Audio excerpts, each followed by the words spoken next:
I'm a native Texan. And in my life, I've seen several natural disasters occur.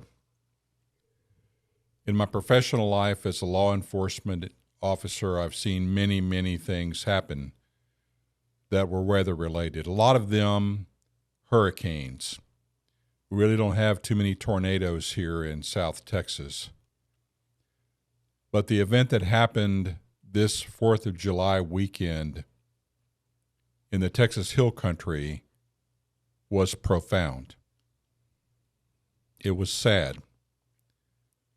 It was a test of our ability to be resilient and adaptable in our process to search for and rescue and recover those who did not survive.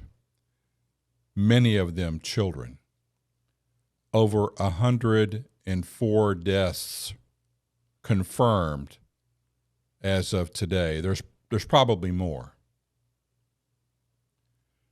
We're going to talk about today not who's at fault, but we're going to talk about what you can do if you're a campsite and what you can do if you're a parent and you're considering bringing your children to a camp, and the safety and security protocols that are absolutely necessary to heighten survivability.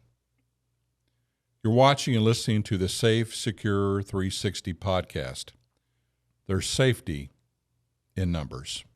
Lieutenant Robert Henry is an honorably retired law enforcement commander from Houston with over 35 years of public service experience. I'm Daniel Ziegler. I've been asking questions all my life, and on this show, I do my best to ask the questions that the public would like to know the answer to. The SAFESECURE 360 podcast is intended to provide you, the listener, with information about current events and ongoing societal challenges to help make your life safer. Thank you for listening. This is the SAFESECURE 360 podcast. There's safety in numbers. Well, Robert, thanks for sitting down and talking with us today. It's a tragedy that happened here in Texas over the weekend. This was a flood that came faster than everyone expected it to. We'll put some video up. There's a time lapse of showing in 10 minutes, the riverbed is almost dry, and it goes up. This time lapse is crazy. It's overflowing in 10 minutes of one shot they had, and there's more and more examples of that the more you want to look at it. So let's talk about, the idea is that something horrible happened. What can we learn from this? How do we take this? This is a tragedy, and we should be praying about this and supporting our first responders and the families of the people affected. But what can we learn about this, and what can we, as a society, how can we grow in a situation like this? We can learn and certainly be reaffirmed that nature is a very powerful and sometimes unpredictable force. You cannot control it. The best thing you can do is try to predict and be prepared for a crisis which may be delivered to you in a lot of different ways. This way was a terrible flooding event there on the banks of the Guadalupe River, which I've been going to since a child, as many Texans have, to raft and to go there for vacation. But we have other dangers and risks as well that nature can bring. In Texas, it gets very hot. Heat exhaustion events and heat exposure causes deaths annually. That's something to think about. So I think that tornadoes are certainly a possibility. Extreme storms and hurricanes with hail is another big risk. So today, let's talk about risks in general and what can be done to try to mitigate them and allow a predictable outcome versus a tragedy. When we work with schools, churches, retail stores, wherever we are, we talk around a table about all the possible things that we can imagine happening. We could focus on flood safety and flood preparedness here in this episode, but it might be better to talk about how does let's say you're running a camp, how do you look at your camp and know what you should be prepared for? What would being prepared look like? Let's talk about this event, and let's focus on, for instance, the camp that was there, Camp Mystic. It is a Christian-based, all-girls camp that had around 750 campers plus staff, which includes administrators and maintenance people, I'm sure, and then certainly counselors and peer-based people that helped manage the activities and help manage the campers that are there. What is the safety and security policy of that camp or any camp? I'm not talking about a verbal instruction or we've always done it that way or this is an old habit or a custom that we do. Do you have a current, revised, up-to-date, easy to understand safety and security policy? A safety and security policy that talks about many things. It doesn't just have to be river related. Certainly risks are there for flash flooding when you're that close to the Guadalupe River. That area has flooded before. A terrible flood in 1997 did similar but less than damage that we've had here so far. So there's a lot of different ways to prepare, but is your policy current? Does it make sense? Does it talk about risks if there's a lake for drowning? Does it talk about someone being lost in the woods if it's a wooded area? A lot of these camps are in wooded areas. How do you prepare for that? Does it talk about reports of sexual assault that may occur at a camp? Does it talk about physical assaults which may occur at a camp? Does it talk about medical procedures which may be pandemic related and transferable from one or two or three campers to the entire camp population? How do you deal with that? How do you diagnose? How do you triage? How do you treat? How do you extract people from that camp to medical care? Do you have a plan for that? And if you don't have a plan for these things, you are less than effective in your ability to tell these parents, these prospective customers, that we have a safe environment for you to transfer your most valuable asset, your child, to us. We've got you covered. If you've thought these things through, if you've consulted with experts about this, you're probably in a pretty good shape because you cannot control these weather events. However, what are the warning signs? What role does the government have, and the county, and the city, and the state to warn people who are in an at-risk area that this flooding may potentially be very dangerous? What methods do they use to alert you? How do you alert your campers and your staff? Do you have a bullhorn? Do you have walkie-talkies? How do you talk from cabin 1 to cabin 12 that is 1,000 yards away when the power goes off? Do you have a standby generator with emergency lighting that shows you the way to go? Have you rehearsed and practiced an evacuation strategy? Have you taught your counselors and have you overviewed this plan with the campers? That if something like this happens, or something like any of these examples happen, what should they do?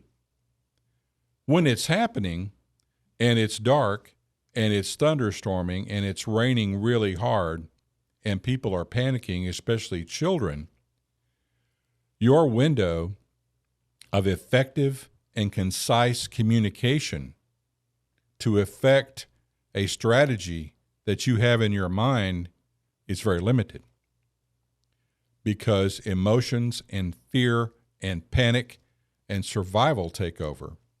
So you may have people in one cabin closer to the counselors or staff going one way.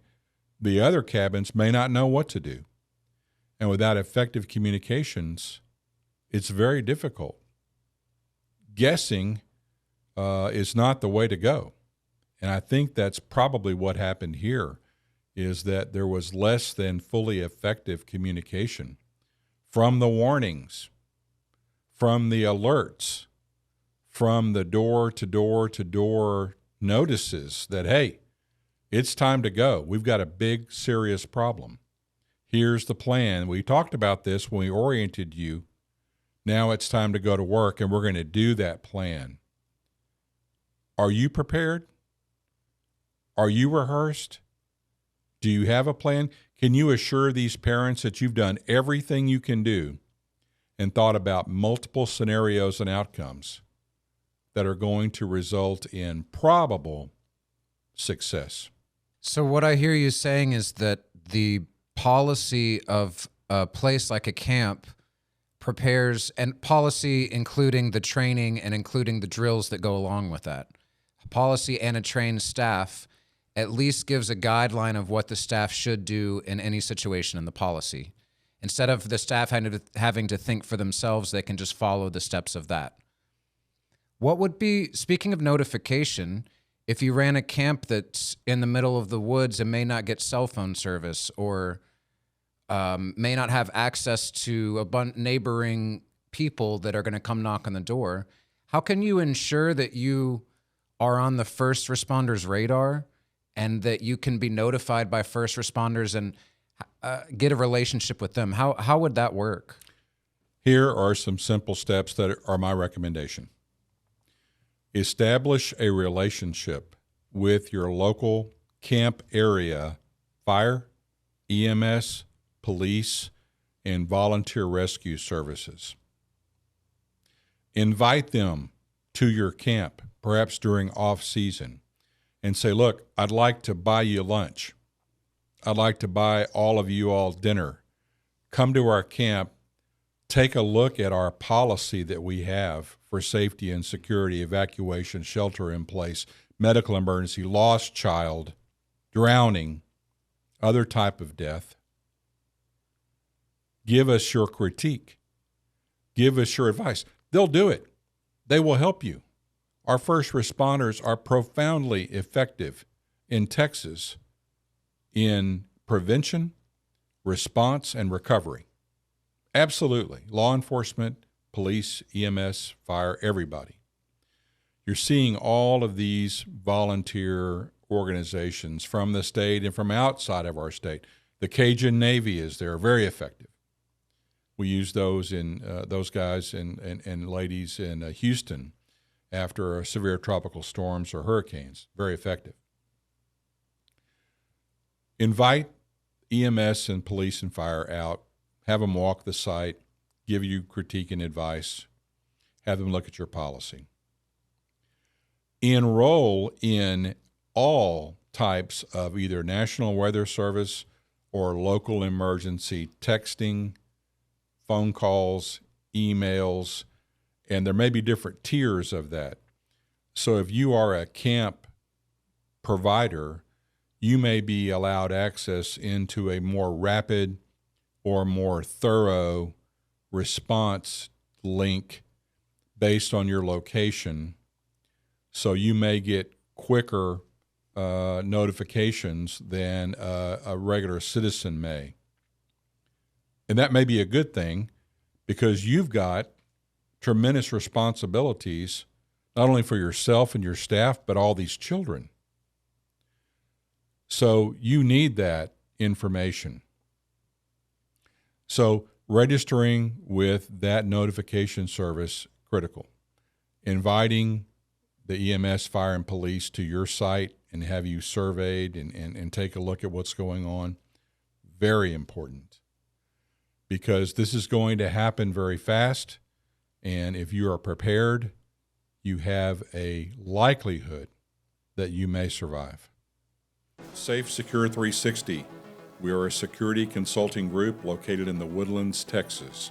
We assist our multiple clients by reducing their risk, loss, and reputation impact. We also do full security assessments on their facilities, large churches, large private schools in Texas, and we want to help you. Take a look at our website, safesecure360.com. So the other part of this equation is the parents and the counselors. When a parent is looking for a camp to take their kids to, they probably have choice of camps. So how does a parent go about talking to the camp in a way to find out about their security policy? What kind of questions should parents ask to decide? They probably think, is this camp prepared to handle my kids in general, but maybe they're in specifically regarded to safety. What kind of questions should they ask the camp to find out if they're prepared for this?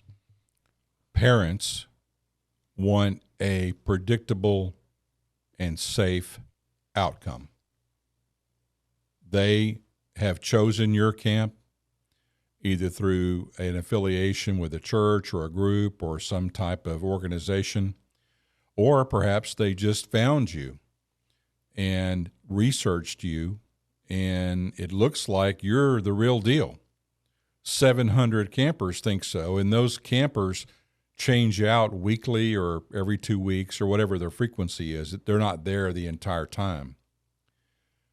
So the smart thing to do would be research these camps from their website, from the reviews, from the Christian or whatever religious organization may be connected to this, and ask questions.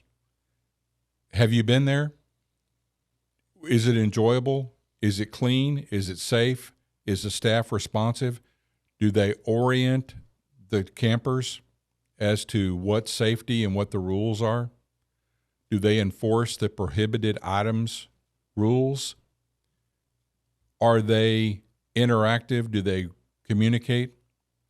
These are all questions that you should satisfy before you make that election to enroll your child in one of these camps. Don't get me wrong. They want safe and predictable outcomes. There are just different levels of being prepared for it and of having a response rather than a unrehearsed reaction when a crisis occurs. Well, thank you all for watching and listening. If you haven't already, go ahead and subscribe to our channel and click the like button on this episode. This will keep you up to date with what we're up to, and it will help our channel grow and reach new people. Like we always say, there is safety in numbers. This entire situation is very difficult because it involves kids. This is a mass casualty event. This is where a lot of people are dying, and a lot of them are children. It's hard to talk about. We had a friend come and tell us that all weekend she was watching the news and crying. That's our perspective from the public. But what about the first responders? Must be a traumatic series of events when they're looking for the kids, when they're out searching.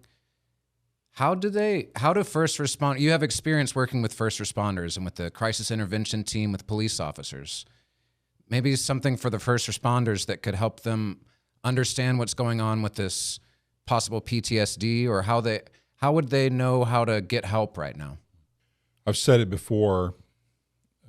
After 35 years in law enforcement, I've seen a lot of things happen, and I think the lesson, if I had to summarize everything, is it's tough to be a police officer, fire person, EMS, dispatcher, search and rescue person in 2025? How would you like to do it? How would you like to be told, okay, here's the deal. We have 100 people that are missing, and it's already been 12, 14, 24 hours. If those people are missing for that long and haven't contacted someone or been discovered alive somewhere, you draw your own conclusions as to what the result's going to be. It's terrible. Imagine being there. Imagine it's dark, you're disoriented, you're a camper at an unfamiliar place, all of a sudden it's raining, next thing you know, you look out your window and a house goes by you. So here we go. We flip the switch and we say, okay, first responders, time to go to work. Come and fix this. Come and help us. Come and solve this. Come and find our people that are missing. Think about that. You're not looking for machinery or a missing car. You're looking for bodies. And just imagine what it's like when you find them. Just imagine what it's like when you discover them and you attempt to extract them in a dignified way. That is just an unbelievable experience. And then the identification process starts to occur, and you may not know who they are. These people who were drowned or otherwise deceased from this event were probably drowned, but it could also be a combination of this debris. If a house is floating down a river at 6 or 7, 8 miles an hour, and you're in the way, a human body is no way able to compete with that amount of inertia and force. Or a huge tree hits you, incapacitates you, and then perhaps drowning occurs. So I would imagine that how unfortunate these victims are that they were cut up and scraped up and bruised from debris and trauma. So now we just tell our first responders who were at home watching TV 6 hours ago and having dinner with their family and their children, get dressed and go, because we need you. And they do. And then they see this. So what about them?